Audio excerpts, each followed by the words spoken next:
Howdy. My name's Mudbrain. Mahjarrat. What are they? No, seriously. What the hell are they? Angry skeleton wizards? Sewer-dwelling cult leaders? Abominations created by the failing mind of a dying god forever suffering the sins of their maker? Well, yes to all of the above and then some. You've probably seen the dreaded M-word tossed about here and there, spoken in hushed whispers. Stories of old mention them by many names. Ixalan's stern judges, the scourge of the battlefield, children of Ma. Their very presence on Gielinor has shaped the course of history time and time again. They've been soldiers, they've been lords, they've been gods. Where the Mahjarrat go, bloodshed follows. But for all their power and influence, they've seemingly just vanished. I'm getting ahead of myself though, because this story starts in the beginning. Here's some quick context. Runescape's history, and yeah, calling the world Runescape and not Gielinor, perfectly fine, is separated into ages. Each age is marked by some major world event that defines the landscape of society. For instance, in old-school RuneScape, we are currently in the 5th Age, as denoted by the rediscovery of runecrafting. These eras are usually thousands of years long, and are a convenient way to break up history into digestible chunks. Our story does not start at the beginning of the 5th Age, nor the 4th, the 3rd, 2nd, or even 1st. Our story starts at the end of the old universe, and the beginning of the new one. Yeah, I know. This is getting complicated, but I gotta dive into this can of worms real quick. So, we all know what gods are, right? Big old magic dudes with a lot of followers, they're real good at starting wars and shit. But what's an elder god? It's not just a god that's old. Well, I mean, kinda. They are really old gods, but no, it's different. The elder gods are ancient beings, older than time itself. They're responsible for both the creation and destruction of the universe, time and time again, in a cycle known as the Great Revision.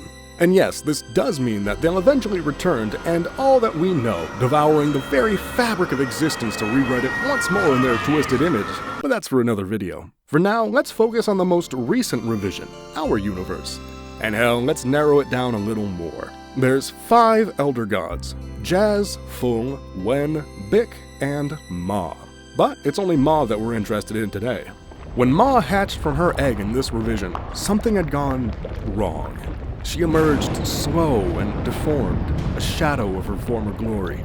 The other gods thought her stillborn and left to continue their work. All alone for the first time in her many lives, scared and confused, Ma laid there in her prison. She drifted in and out of consciousness, plagued by nightmares. Eventually, either instinct or solitude drove her to use what little energy she had, and from the raw essences of light and dark, she created Saren and Zeros. These two you probably already know, they're pretty big names by now. After that, she was pretty much catatonic, only waking in occasional fits of rage that would shake the entire planet. Though incredibly weak, she was still an elder god, capable of altering reality itself.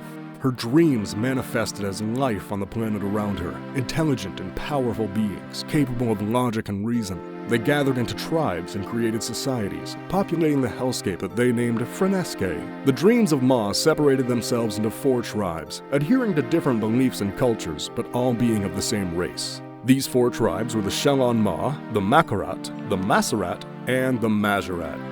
There we go, boys, we did it, finally got there, that's the one I'm talking about. Alright, so, the 4 tribes were the same race, but boy howdy, they did not get along. So to start, the Shelon Ma were kinda too busy killing each other to kill anybody else. All of the dreams of Ma are fueled by the same energy, basically the lifeblood of the planet. When one dies, the others can absorb that energy, prolonging their life and increasing their magical prowess. While most tribes organized a ritualistic sacrifice, the Shelon Ma eventually decided that only the strongest should live, and their entire existence was one prolonged battle for survival.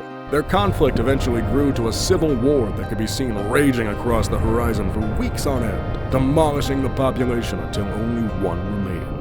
Completely antithetical to them were the Mahjarrat, a tribe of pacifists living in hell. They forewent the ritualistic sacrifices entirely and lived comparatively short mortal lives. By all reasoning, they would have been just as powerful as any of the other tribes, they simply chose peace. And yeah, bad choice. The other tribes would routinely kidnap them for sacrifices. Those that weren't sacrificed just died of natural causes, like dysentery or arrow-in-face syndrome. It didn't take long for them to go extinct. Equally extinct are the Mahjarrat, and next to nothing is known about them. Their entire tribe was wiped out by the Mahjarrat following the murder of one of their own. And here we are at the Mahjarrat. the one tribe to have survived Freneskae. While not as brutal as the Shelon Ma, they still believed in the rule of strength and participated in ritualistic sacrifices every few hundred years. Their tribe was constantly at war, be it with their neighboring tribes or with the more monstrous nightmares of Ma. With no peace in their history, war has shaped every facet of their culture. It's estimated that at their peak, there are only a bit more than 500 living Mahjarrat on Freneskae. All of them have the same basic abilities like shape-shifting, innate spellcasting, extended lifespans, and increased physical strength. Individual Mahjarrat have lived so long, they've developed their own specialties, such as necromancy or control over the Shadow Realm. While their population may be small, even the weakest of Mahjarrat is capable of fending off a small army. With a reputation like that, it was only a matter of time before the war recruiters came knocking. Enter Eight, the jackal-headed good boy of Gielinor's underworld and the godson of the sun god Kamakeen. Back home on Gielinor, things were getting pretty spicy between Menaphos and neighboring nations, and Kamakeen sent his kids out to recruit an army capable of turning the tide of war. One way or another, Eight heard word of these terrifying warriors on a distant planet, and set off with his sister Amaska to initiate negotiations. How they learned of them, let alone made their way to Freneskae, I haven't got the slightest clue. I'm guessing Kamakeen is just that powerful, enough so to scan the universe for life and facilitate interplanetary travel. Big Sun Daddies for another video though, sorry. Anyway, Eight and Amaska made their way to Freneskae and approached the Mahjarrat with a deal. Well, Eight does at least. Amaska wanders off during this, don't worry, nothing bad happens, and she's perfectly fine, I promise. Eight pleaded his case to the Mahjarrat. He promised them wealth, land, prestige, anything their hearts could desire. A new world, one free from incessant maelstroms and lakes of fire, one where they could not just survive, but thrive. It all fell on deaf ears. Growing desperate, Eight dropped all decorum and laid it out plain and simple. Look, my dad's got this big fight going on with another god, and he's getting throttled. These dudes are strong as hell. We need you to kick their asses real bad. Could you just do me a solid and fight this war? With an unrivaled army in tow, Eight traveled back home to Gielinor with an extra spring in his step. His timing couldn't be better. They stepped through a portal in Freneskae and walked directly onto a battlefield in Korid. A Menaphite mercenary by the name of Graham Cobalt witnessed their arrival. Of it he wrote, "We were blinded momentarily by a burning light, and the ground began to rumble. A wind came rolling across the plains like a tidal wave, drowning out the cries of war. The light spread like a flame burning through parchment, opening a tear in the very fabric of the world. From that yawning rift, a small army marched forth, the ground quaking beneath their feet. A figure held the portal open, the head of a jackal atop its shoulders. Eight had returned, and he brought reinforcements." Reinforcements are a bit of an understatement. You're in the middle of a conflict, you call in more soldiers. That's reinforcement. This was akin to dropping a nuke. The Zerosians were strong, don't let that be understated, but against the Mahjarrat, they may as well have been ants under their feet. Before them, the sky tore apart, blood raining from the heavens. Smoke arose from the ground in thick tendrils, grasping at their faces, sending soldiers to their knees as they clawed at their throats. Left and right, men were frozen in their tracks, unable to fight back as the Mahjarrat drew closer. Their very shadows rose against them, raking at their flesh with claws of solid darkness. Others were less subtle in their approach. The most ferocious of them all was Zamorak, swinging wicked blades forged from a foreign red metal, strong enough to shatter their enemies' armaments like glass. They carried themselves with a devastating grace, their swordplay a grotesque dance of unfettered barbarism. War came to them as naturally as breathing, which, in hindsight, I'm not actually sure they do. Needless to say, they were brought here to kick some ass, and ass they did kick. Their ass-kicking crusade continued on for a few more years, Eight leading them north through the mountains to take the fight to the Zerosians. Battle after battle, the Mahjarrat slaughtered all before them with the greatest of ease. Upon reaching the mountain pass, the Zerosians set out for one final stand.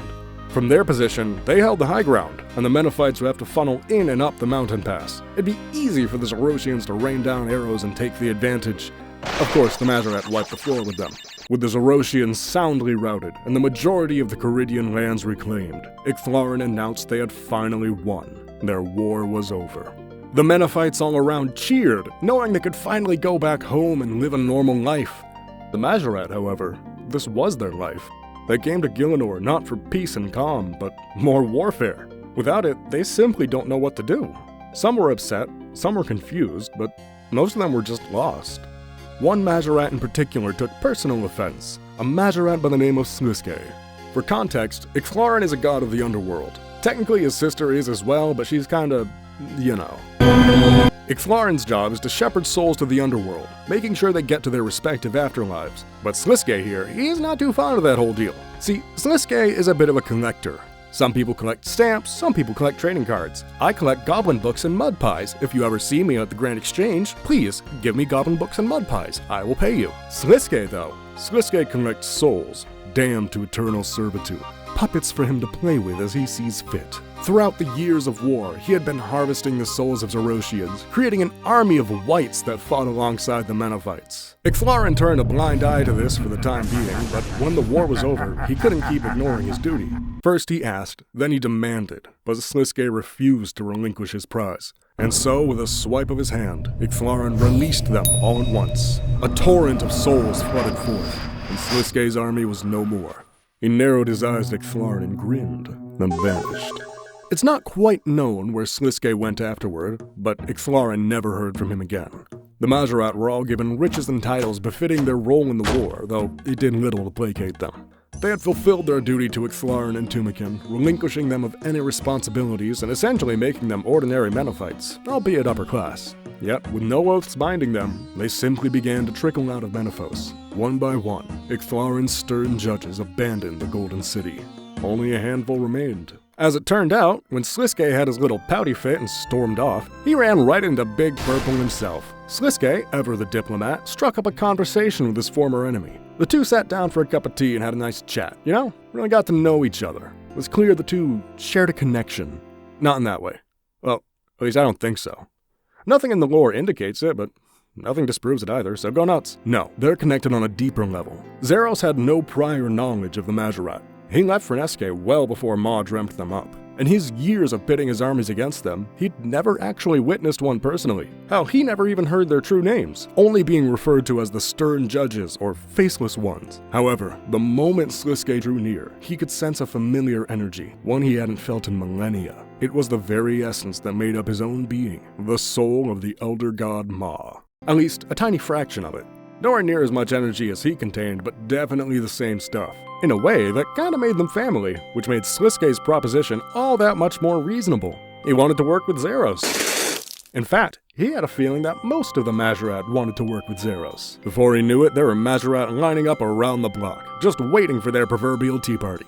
The next few years passed uneventfully for the Caridians. Only a handful of Mahjarrat remained in Menaphos, but the war was long over. The Carid had experienced years of peace and prosperity now that the Zerosian threat seemingly had abated. All that was left were the occasional civil skirmishes between city lords. Those few stern judges remaining had grown lax, at least as much as a Mahjarrat could. Meanwhile, over in Zeros' fortress of Karadat, the Mahjarrat were getting swole as fuck, so hell yeah, we thirsty to a man, please dare, get that pump on some that buzz, my dick hole and send to the shadow realm, I'm gonna come to the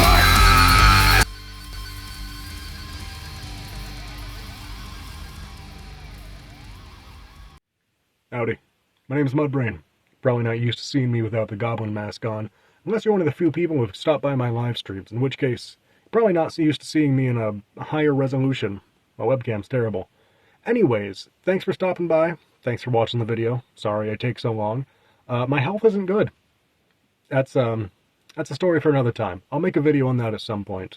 Yeah, I cut this video in half.